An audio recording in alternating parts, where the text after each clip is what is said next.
Okay, guys. Oh, nice one. Okay, so what our lovely appointments did state is that it doesn't they the access that they have to our records is only limited to those that are suspected of terrorism.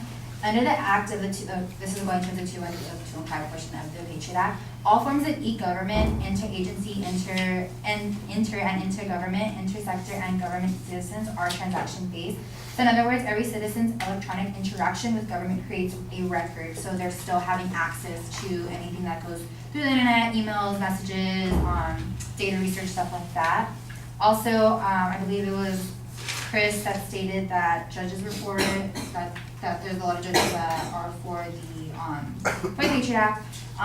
A U.S. District Judge Audrey Collins ruled that parts of the U.S. Patriot Act are constitutional, like the ban on giving expert advice or assistance to groups designated international terrorist organizations. She said that it impressively vague and in violation of the First Amendment of First and Fifth Amendments. Judge Collins said that the U.S. Patriot Act places no limitation on the type of expert advice and assistance which prohibited and bans the provision of expert advice and assistance regardless of its nature. Grace did say that the Patriot Act does not doesn't affect us U.S. citizens against if we're trialed under terrorism. Well, in a case it was in 2005. Yasser Hamidi was released in October after the Justice Department said that no longer. Yasser Hamidi, he was a U.S. citizen, born in the U.S. Was a born U.S. citizen. He was kept in solitary confinement for 2 years without access to attorney, and they made him return to his home in Saudi Arabia and he wasn't anywhere near. He wasn't rightfully convicted of being anywhere close to being involved with terrorism. So it kind of contradicts what Grace says, how it doesn't affect us as U.S. citizens and how it doesn't, how we can't be tried like that.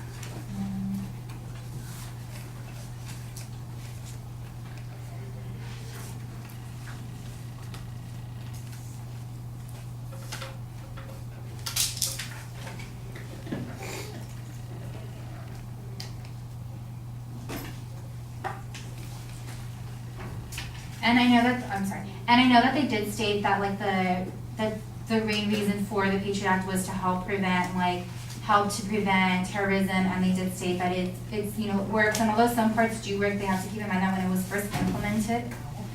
first implemented, not all people in the Senate were for it.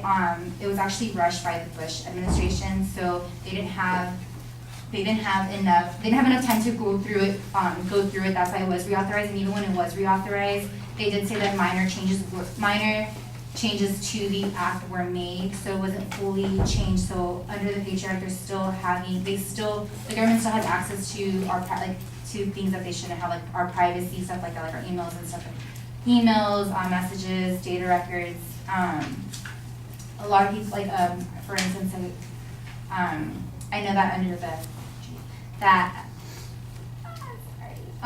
okay, no, sorry.